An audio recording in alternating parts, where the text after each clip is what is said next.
जिस परमेश्वर के विषय में कहा जाता है, त्वमेव माता च पिता त्वमेव, त्वमेव बंधु च सखा त्वमेव, त्वमेव विद्या च द्रविणम त्वमेव, त्वमेव सर्वम मम देव देवः।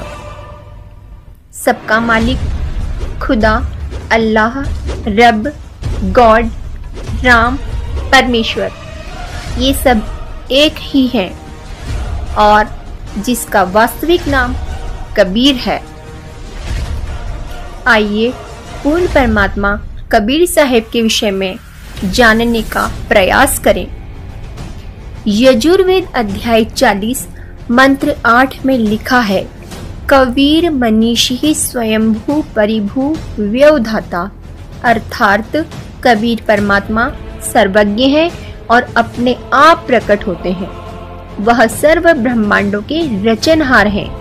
काशी वाला धानक जुलाहा कबीर ही सत्पुरुष पूर्ण ब्रह्म परमेश्वर है। ये अनंत करोड़ ब्रह्मांड के विधाता हैं। कबीर का अर्थ अरबी भाषा में महान होता है।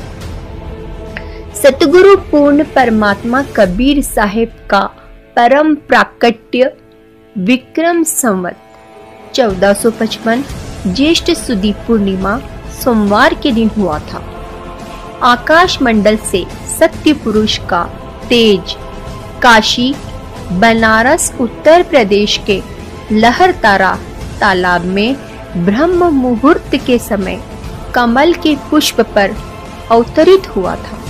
उनके उस तेज से वह तालाब ज्योतिर्मय होकर जगमगाने लगा। फिर वो तेजपुंज एक बालक के रूप में परिवर्तित हो गया और जल के ऊपर खिले कमल पुष्पों पर हाथ पांव फेंकने लगा। यही बालक कबीर था जो मृत लोक में शिशु रूप धारण करके आता है और जिसे वेदों में करवी देव कहा गया है। काशी के नीरू व नीमा जुलाहे दंपति की नजर जब उस कौतूहल करते अलौकिक बालक पर पड़ी तो वे उन्हें अपने घर ले आए। पूर्ण परमात्मा अमर पुरुष जब लीला करता हुआ बालक रूप धारण करके स्वयं प्रकट होता है, उस समय कंवारी गाय अपने आप दूध देती है, जिससे उस शिशु रूपी पूर्ण परमात्मा की परवरिश होती है। कबीर साहिब जिस समय प्रकट हुए, उस समय भारतवर्ष की राजनीतिक, धार्मिक एवं सामाजिक स्थिति चरमरा चुकी थी। हिंदू धर्म में जाति पाति, छुआछूत, ऊंच नीच का भयंकर दबदबा था। एक हिंदू दूसरे हिंदू का शत्रु था। समाज ब्राह्मण, क्षत्रिय, वैश्य व शूद्र इन 4 वर्णों में बटा हुआ था। ब्राह्मण वर्ण कर्मकांडी बनकर अपना उल्लू सीधा करने में व्यस्त था।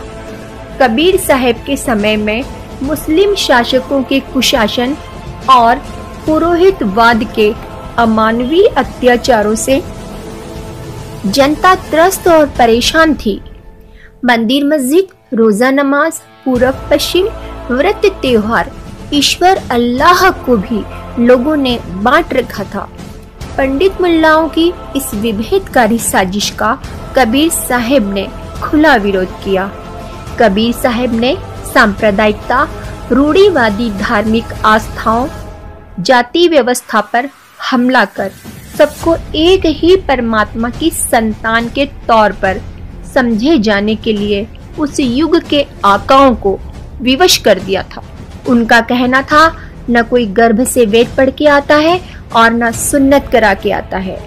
स्त्री अपने गर्भ को प्रसव काल में एक समान जन्म देती है। सभी मानवों के शरीर एक ही तरह के रक्त से बने हैं। फिर किस ज्ञान से लोग अलग अलग हुए? कबीर साहब कहते हैं, यदि तुम जन्मजात ब्राह्मण हो और ब्राह्मणी ने तुम्हें जन्म दिया तो किसी अन्य मार्ग, मुख, नाक, कर्णादि से क्यों नहीं पैदा होकर आए हो? है मुसलमानों, यदि तुम अपने को जन्मजात मुसलमान मानते हो और मुसलमानी ने तुम्हें जन्म दिया है तो माता के गर्भ से ही सुन्नत कराकर क्यों नहीं आए? कबीर साहब कहते हैं, हे भाई, ये दो जगदीश्वर कहाँ से आ गए? कहो किसने तुम्हें पागल बनाया? कबीर साहब दिल्ली के सुल्तान सिकंदर लोदी के समकालीन थे। वे संप्रदाय और रूढ़ियों की परवाह किए बिना खरी खरी बात कहते थे। एक समय कबीर साहब के सत उपदेश को सुनकर हिंदू तथा मुसलमान उनसे नाराज हो गए और सिकंदर लोदी के समक्ष उन्होंने कबीर साहब की झूठी शिकायत की। मुसलमानों ने कहा, कबीर कहता है मस्जिद में खुदा नहीं है, मैं ही खुदा हूँ।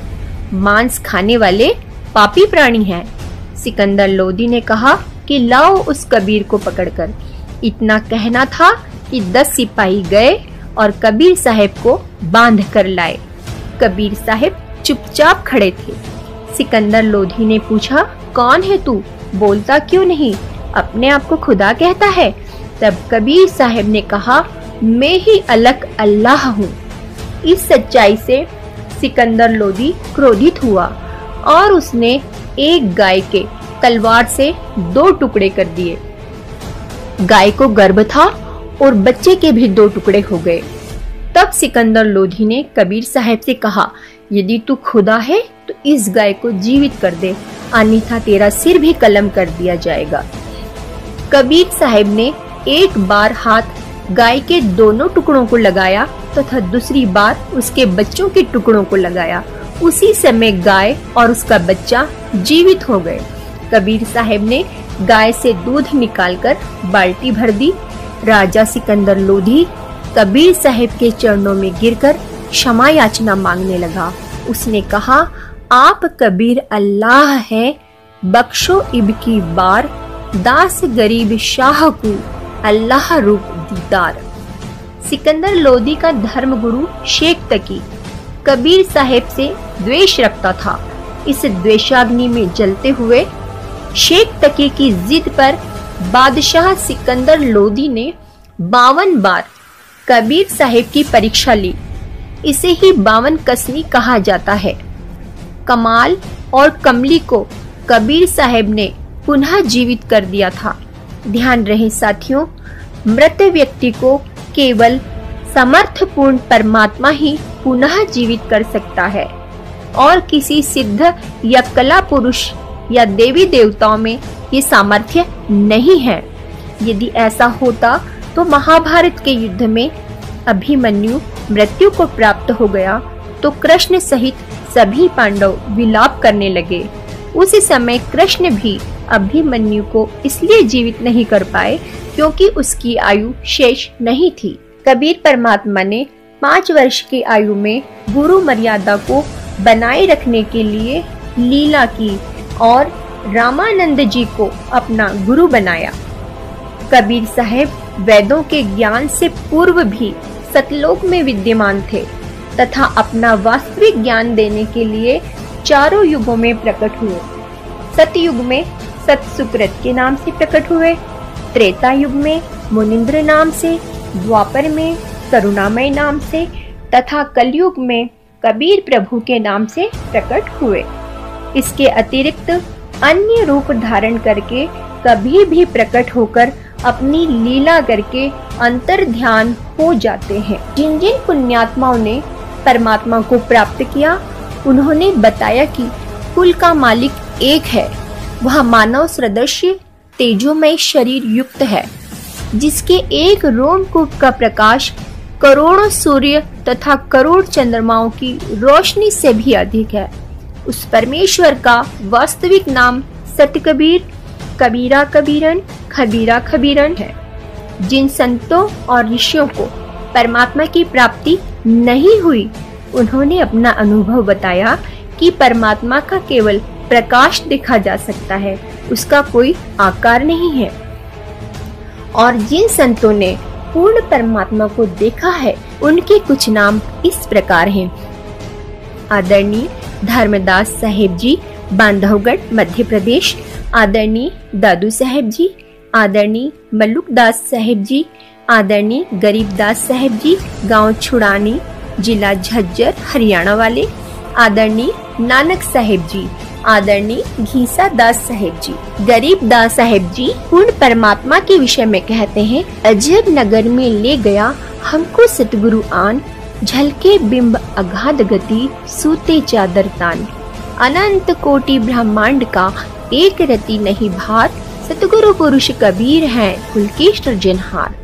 गुरु ग्रंथ साहिब पृष्ठ 721 की अमृतवाणी महिला 1 में नानक जी ने कहा है कि हक्का कबीर करीम तू बेएब परवरदिगार। इसी का प्रमाण गुरु ग्रंथ साहिब के राग सिरी महिला 1 पृष्ठ नंबर 24 पर शब्द नंबर 29 में एक सुवान दुई सुवानी नाल, भलके बहु कही सदा बियाल, कुड़ छुरा मूठा मुर्दार, धानक रूप रहा करतार। इसी प्रकार पवित्र कुरान शरीफ के अध्याय सूरत फुरकानी 25 आयत 52 से 59 में कहा है कि वास्तव में इबादई कबीरा अर्थात पूजा के योग्य कबीर अल्लाह है। यह कबीर ही पूर्ण परमात्मा है जिसने 6 दिन में सृष्टि रची तथा 7वें दिन तखत पर जा विराजा। उसकी खबर किसी बाखबर से पूछ कर तो देखो। सर्व ग्रंथों में भी प्रमाण है कि कबीर साहिब ही भगवान है। ऋग्वेद मंडल 10 सूक्त 90 मंत्र 3 से 16, यजुर्वेद अध्याय 19 मंत्र 26 से 30, यजुर्वेद अध्याय 29 मंत्र 25, श्रीमद् भगवद गीता अध्याय 8 श्लोक 9, अध्याय 15 श्लोक 17, अध्याय 18 श्लोक 62-66 में संतों की वाणी में हम है सतलोक के वासी, दास कहाए प्रगट भय काशी, नहीं बाप न माता जाए, अब गति ही से हम चल आए। कबीर के राम तो अगम है और संसार के कण कण में विराजमान थे। कबीर के राम इस्लाम के एकेश्वरवादी एक सत्तावादी खुदा भी नहीं है और न ही दशरथ पुत्र राम कबीर के राम है। वो तो सबसे अलग सब में रमता राम है। कबीर परमात्मा के अनुसार नाम से ही जीव की मुक्ति संभव है। कबीर कोटि नाम संसार में, इनसे मुक्ति न होए, सार नाम मुक्ति का दाता, वाको जाने न कोई। कबीर साहिब 120 वर्षों तक काशी में जुलाहे की भूमिका निभाते रहे। काशी में प्रचलित मान्यता है कि जो यहाँ मरता है उसे मोक्ष प्राप्त होता है। रूढ़ियों के विरोधी कबीर साहिब को यह बात कैसे मान्य होती, अतः वे काशी छोड़कर मगहर चले गए और सन 1518 के आसपास शरीर छोड़कर अंतर्ध्यान हो गए। उनके शरीर के स्थान पर पुष्प व चादर मिले, जिसे हिंदू व मुस्लिम अनुयायियों ने बांटकर समाधि और मजार बनाई है, जो आज भी विद्यमान है। सत साहिब जी।